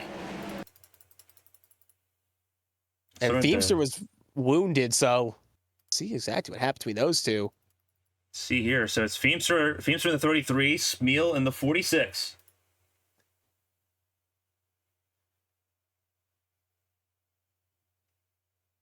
And most of the field comes in except for Austin Mongold. Yeah, Austin Mongold and rolled dice. Well, he stayed out long with Saccone, but Saccone's lap down, and he'll get his lap back. I don't know. That looks like Feemster just kind of got tight there. Let's go back and look at it again, because we're gonna need the chopper cam, I think, for this one. This is entering turn 3. Smeal in the 46, that Superflow inspired truck, and Feemster in the 33. Looks like they both kind of moved at the same real estate. They're hugging that seam. And around goes Feemster, and around goes Smeal, and that sends him down the surface. Alpha Denny gets around, and then Oberstadt gets a piece of it, and there's nowhere Caleb Carter can go in this because he's trying to avoid both of them. Yep, and at that point, people are just trying to fan out and get on the brakes, try to avoid the situation. You see the amount of trucks that are left there on the inside. There's the 5 as well. That was Richard Gonzalez, the 5. We haven't talked about him at all this race. He's now sitting provisionally in second place. I was going to say, yeah, we're about to talk to him about it in a second here. He's currently P2 because strategies have played out here a little differently. Mongold and Gonzalez like to stay out. Frazier and Clavitt elect to take 2 tires. Then you got Byron Jones, first of the 4 tire runners, along with John Hagen. Then you got Selena Thompson, John Smeal, and Stefan Oberstadt all coming in. And actually, Richard Gunz will now come in along with a few other trucks here that were lapped down. So it's basically going to push Lily Frazier to second, Dean Clavitt to third, Byron Jones to fourth. This is going to get interesting because Byron Jones came in, and remember, most of the field came in excluding Austin Mongold. Then you got Frazier and Clavitt, two-tiring it, and then you got everyone else 4 tires, well, excluding Sienna Thompson and Stefan Overstedt, who elected to take 2 tires as well. So mixed bag of strategies here. Byron Jones went from advantage to now having to be on the attack again with less laps. And the thing that kind of stinks, at least into his front, at the very least, the trucks are 4 tires, is that, yes, Austin Mongold's on old rubber, similar to what we saw with Ode and Angel Santiago, in a sense that it's going to be hard for Austin Mongold to hang on to this. However, at the same point, with Clavitt and Frazier both being on 2 tires, there's a chance they can make this work for 2 laps. Yeah. It's going to be interesting. Very interesting. Mongold's taking a swing for the fence, see if he can steal a race win here. Byron Jones started in 4th. It's interesting because if he came in, he would have probably been 3rd. Obviously, with the car staying out with Frazier and Clavitt taking 2 hours, he would have came out around 5th. So he would have been inside row 3. He's taking a chance here. He thinks that he'll be able to hold off Frazier and Clavitt will make enough of a muck that it will be able to keep Jones, Hagan, the rest of the fresh tire runners behind. They won't be able to catch him for 2 laps. The thing that will stink is if we get another overtime finish, because that may be goose cooked for the 38. We'll find out now. We'll find the answer to our question as the lights are off on the pace truck. It's going to be Mongold, Frazier, Clavitt, Jones, Hagan, Thompson, Oberstadt, Parkhurst, Wygant, Blowers, your top 10 with Sharp, Roberg, Denny, Ellis, Ponensky, your top 15. Ponensky, remember, multiple times he's come in and he's gotten it back into the top 15 here. Avoided the mayhem, avoided the chaos. He's looking to try to keep that top 15 going. If some absurd accidents occur here, we have 23 trucks on the lead lap, I believe. Yeah, Ode is still on the lead lap. So 23 trucks on the lead lap with Feemster, McBride, Pinnell still racing, but laps down at the moment. So if chaos were to ensue and we had a scramble to the finish, one of the first 23 trucks could still win this thing.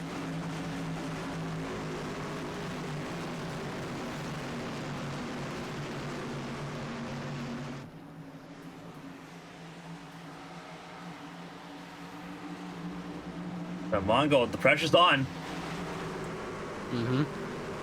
Frazier and Clavitt, 2nd and 3rd. Jones in 4th, trying to get his first race win. Was so close to making it happen. Green, white, checkered attempt. 1st of 3. Pace car's in. Green flag is out. Mongold gets the launch he needs, and away we go. But you can see a wheel spin. spin. There's Byron Jones going to take it 3 wide. He's got to. He's got to. It's his only chance. You can see Hagan, though, forcing it, almost making it 4 wide there. Hagan trying to follow through on Frazier. Can't body Frazier. Hagan going to get the jump. Hagan going to ground Frazier. Now going to get around Clavitt. Austin Mongold not going here. Going to block off Clavitt. Clavitt going to go high here. Frazier in the middle. They're all cycling around here as we're coming to the white flag. Hagan to try to rip it around the wall there. 4 wide. Almost 4 wide. Hagan gonna clear him. Hagan gonna take the white with Frazier in 2nd, Mongold in 3rd. Byron Jones out fighting Clavitt for the top 5. Hagan, foot to the floor, hammering it down. Gonna take the lead as he's gonna come off a 2 here with a big distance. And they're getting racing in the back, double 48 truck a little loose there. They're wrecking in the back. Multiple trucks around there, taking evasive action. White flag is still out there, racing to the finish as multiple trucks involved in damage. We'll cover that in a second. But as we come across the final, John Hagan, foot to the floor, hammering it down. He is going to win the Charlotte 150 with Lily Frazier at 2nd, Dean Clavitt in 3rd, Parker's 4th, and Bobby Blowers bringing it home top 5. That is going to be an interesting perspective to watch on board there with John Hagan riding that thing around, taking no prisoners, almost basically doing a Hail Melon through 3 and 4, and taking the checkered flag and getting back-to-back wins. You can't argue John Hagan doesn't deserve that win after that performance. That was a wild restart, and they got to the white flag and made it happen. John Hagan, 2 in a row, redeeming himself from last night's race in the Cup Series. Takes the Truck Series race win. A little bit of issue there, contact on the pit lane there. I think that was Wygant. Yeah, Wygant, and actually it was Wygant and coming in and hitting the tire barrier Yeah. there. I'm just looking through some of the trucks that were involved in that last incident there. Austin Mongol teared up front end. He went from leading at the green-white checker to now not even be able to get back to the pit lane. But there's John Hagen burning it down here. Back end a little caved in at the very least. But going to celebrate like no tomorrow. Again, he's got one of the best track records so far, missing that second race. But after that, though, Daytona finished second, won Milwaukee, and then came across and won here. So for the three races he's entered, not a bad 2-1-1. Definitely be proud of that. Definitely someone to keep an eye on at the very least for some more truck starts here. But John Hagen gonna party like no tomorrow. Yeah, he did a phenomenal job here tonight. Again, second race win in a row after winning at Milwaukee a week ago. A phenomenal job for John Hagen, who just absolutely rocked it tonight. Again, inches away from the ball Hagen was there 3 and 4, flirting with it and played it to perfection.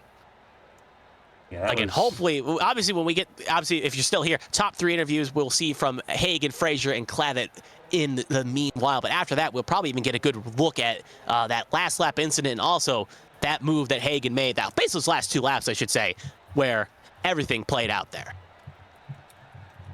Yeah, phenomenal job there. John Hagen, the race winner here tonight. A phenomenal job for him. Frazier and Clavitt, top 3. What a finish. What a finish. That was something else here tonight. I mean, obviously Byron Jones not going to be happy with being again in that finish, looking to win this race, then coming home with a less than stellar finish. Obviously not even getting in the top 10 with the chaos that happened. But again, John Hagen drove that wheel off that thing. Should be proud of that one. Yeah, we'll start off talking to Dean Clavitt, 3rd place finish for the Meme Machines owner here, Dean Clavitt Incorporated. 3rd place for the 56 truck tonight. Let's see what he has to say about that race. Hello. Dean, this is Carmen from the ABM booth. Got a copy. Yeah, hello. First time we've actually been able to talk to you here on ABN screens. A 3rd place finisher. Charlotte, walk us through it on your end. That was a phenomenal finish there, and you were in the epicenter of all of it. Yeah, that was crazy. So the pit stop, I took 2 tires on the stop, and I was hoping for 1 green white checkered because I accidentally did not fuel the car up, so I was on like maybe 1.6 gallons of fuel left. So restarted 3rd, and went to try and make a move on Austin there low, and he blocked that off, so that went high, and then he got tight in 3 and drifted up the track, and that was basically the end of that because John on new tires just zoomed right by us. So I was like, all right. So thankfully, we were able to beat Mark and all that to the 3rd. So it was a pretty good finish, honestly. That was a breathtaker. I definitely would say, obviously, breathtaking there. 3 wide, 4 wide there on the restart for you. And for you, you kept it pretty consistent. Started this race in 16th. Did not ever go lower than 16th in this race. Led a lap, gained 13 spots. Just walk us through this race for you as a whole, because we saw a lot of trucks run out of space here tonight. And again, you were in all of it tonight. What was that truck handling like for you? And obviously, what do you take away from a race like this where we saw a little bit of everything tonight? Yeah, I definitely did see a lot of everything. I've seen I saw people get right hooked. I saw people, bad net code here and there, and it was a crazy race, honestly. But for the most part, though, it was pretty, it was clean, for the most part, I feel like, and hopefully, we put on a good show this week than what we did last week. Because last week, honestly, let's just be real, it was an embarrassment. So, we'll just walk away here with 3rd and keep on improving on this series. We're hoping we can get better and better as the races go on here. Tonight was an electric race here, 100 laps, one of the longer races in the season. Looking forward to Atlanta next week for you. We know how good you can be at the plate tracks. Are you looking forward to Atlanta next week? Well, Carmen, you must know me from last season in Cup. It was the Super Speedway ace. But yeah, we should be. I'm looking forward to it. It's gonna be fun. You know, Daytona was pretty good for us. You know, we had that awesome 40 lap stretch to even start out the season. You know, so that was awesome. So I have high hopes here going to Atlanta for both myself and the league, and hopefully we can get the win this time. Well, it's going to be a lot of fun seeing the 56 truck once again near the front of the field. A phenomenal job. P3 tonight here at Charlotte. Before we let you go, though, if you want to shout out and say thank you to, the floor is yours. Congrats on a phenomenal drive, holding on there when everything else was wrecking behind you. P3 tonight here at Charlotte. Yeah, thank you. Just gotta shout out. Gotta thank you guys for broadcasting and all that. So thank you very much for, especially on ABN 1, not 2. So we're on the main channel. So shout out to everybody even watching here. So yeah, and gotta shout out the my Dean Beam schemes, obviously. Hopefully that doesn't get me banned. But no, all in all, just it was all fun, and we'll just continue on. Absolutely a phenomenal drive. P3 for Dean Clavitt here. Looking forward to Atlanta next week. A big chance for Clavitt to get one of his race wins and put himself in a good position for the chase coming up here later this season. Dean, enjoy the podium, and we'll see you next week. Alrighty, thank you, Carmen. That was Dean Clavitt, third place finisher. Don't believe we're going to be hearing from Lily Frazier, but we will talk to our race winner in John Hagan. We'll hear from him and how this race turned out tonight. He did a phenomenal job getting to the race win, second in a row, and probably one of his most electric race wins in his career. We'll hear from him next. John, this is Carmen from the ABN booth. You got a copy? I do. What a wild drive for you, forcing it 4 wide, not being the night or race win tonight, making up for last night. Walk us through it on your end. That was a gutsy performance. And walk us through, obviously, how this makes you feel, obviously, given how last night went for you. It got to be a nice little recovery, a little boost in your step going in next week. That restart, I saw clear track, and I put car in clear track, and I didn't think twice, and I just foot down, let's go. And I don't know. I really wanted a long run because I felt really confident in my ability to save tires. Me and John Adams probably were class of the field with saving tires. He was lights out.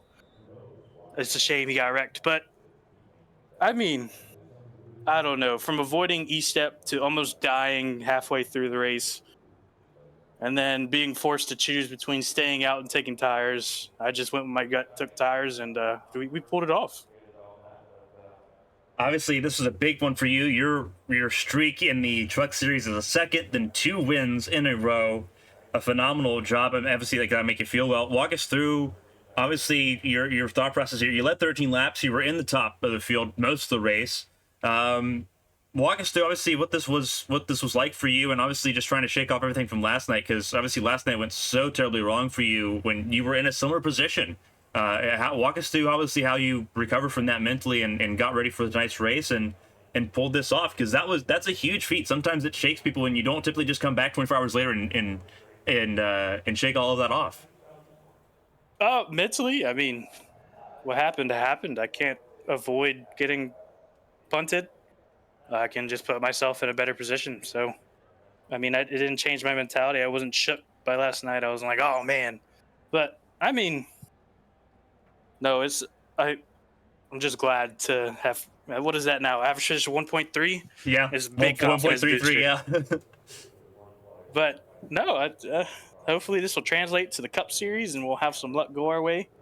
And I feel like that's what I need the most, is luck, to not die. Tonight, luck was on my side more than once. I even flew through the grass, I think. I caught air. But we ended up alive, and we ended up winning. So it was awesome.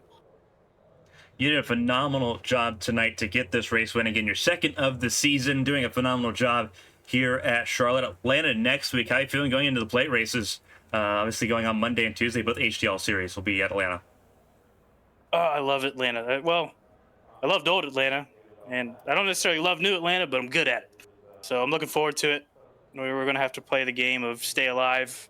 I don't know how much track position game there's going to be, because I have a bad feeling it's going to be restart caution almost the whole night. But hopefully we prove me wrong, and we'll see if we can go get it next week, where Lady Luck is a big factor. Absolutely. You did a phenomenal job. You took luck and grabbed it by the horns and turned into absolute skill to get the race win tonight here at the very end. Before we let you go, then let you celebrate your race win. If there's anyone to shout out and say thank you to, the floor is yours. You did a phenomenal job tonight. Second win in a row for John Hagan in that National Guard machine.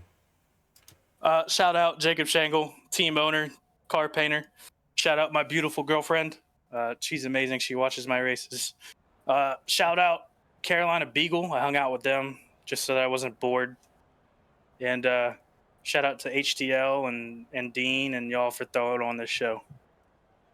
It was a lot of fun watching here tonight, and again, another race win here for John Hagan before we head to Atlanta next week. John, enjoy the race win, and hopefully get to talk to you again both Monday and Tuesday next week.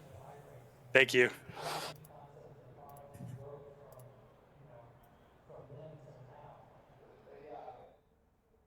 So That was John Hagan there. A phenomenal result here. Obviously, ecstatic for him. Unfortunately, I don't think we get to talk to. Don't think we got to talk to Lily Frazier, but that is okay. We got to talk to Clavitt and Hagan, the bookends of the podium here tonight. A phenomenal job for both of them. was an interesting night. So we'll go over the results here. Time for the people in the back. Leading the way, obviously, John Hagan after that electrifying restart, electrifying finish. He will take home that win, second win on the HTL Truck Series here tonight. Lily Frazier, obviously, second with Dean Clavitt rounding out the podium. Then you got Mark Parkhurst, who had a strong truck all night, finishes fourth, and Bobby Blowers ends up getting the, well, not the biggest mover, but almost the biggest mover there. 20 positions gained, finishes in the top 5. Moving down the field, we got Pacey Wygant, Stefan Oberstadt, Scott Panensky. Remember, a lot of times he was in the wall, behind the wall, not behind the wall, in the pit lane multiple times, able to get a top 10 out of it, keeping his head down, keeping it clean. Martin Roberg and Alfred Denny rounds out the top 10s. Again, opening lap incident for him he was involved in. Then you got James Wright, Caleb Carter, Nathan Estep, Ricky Gonzalez, Casey Ellis, Michael Saccone, Alyssa Pelletier-Sharp, Patrick Oberstadt, and Austin Mongold and Byron Jones round out the top 20 here. That's a big kicker there for Byron Jones. Yeah. Both Byron Jones and Austin Mongold, both of them tried to hold on to the front of the field, ended up being a part of that huge wreck at the end.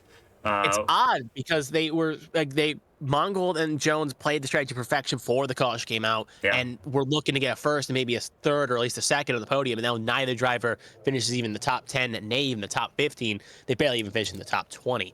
Moving down the field, we got Selena Thompson in 23rd, John Smeal in 22nd, the last of the trucks to finish on the lead lap. Richard Ode finishes 23rd, McBride 24th, Kevin Feemster 25th, Ryan Pinnell 26th, last of the cars that were running. And then you got Jonathan Adams, Angel Santiago, David Pugh, Christopher Pendell finishing in the top 30. And then finishing up the order, we have Greg Pillar, Callie Height, Blake Henderson, and Jeremy Breo. 3 trucks involved in the opening lap incidents of the race, finishing 32nd, 34th, and 33rd and 34th, respectively, for all those trucks. So that, unless we have something else we need to cover here, I think that's going to do it. That's going to do it. That here tonight on ABN1. Hope you enjoyed the broadcast. We'll give you a little bit of a program rundown for what you're going to expect in the near future here. You have on Thursday the Hyper Formula Series going to Hockenheim. On Friday is the 6 hours of the track again, please, Carmen. Saturday, it's actually a doubleheader on Saturday. The 6 hours of Magny-Cours Saturday morning here on ABN Esports 1, and then later that evening, 9:45 p.m., it is the RX Saturday Night Showdown series from Five Flags Speedway. Five Flags. Sunday, I'll be doing my onboard of the RX only short track series. Their season started last Sunday, goes on to Lanier this Sunday, and then Monday and Tuesday we're back in Atlanta. Yeah, who knows? Maybe on Sunday we'll see you doing a little game night stream as well on that. And then Monday and Tuesday, Atlanta for the HTL Cup Series and the Truck Series. New Atlanta for those. So get your plate racing hats out. And it's going to be a bit more like similar to Charlotte, except a little bit more closer up here. Should all be fun to watch, though. But that's next week on ABN Broadcasting. But that's going to do it for that. So thank you for tuning in. And for Carmen and myself, Kevin Young, we thank you for joining us. And have a good rest of your evening.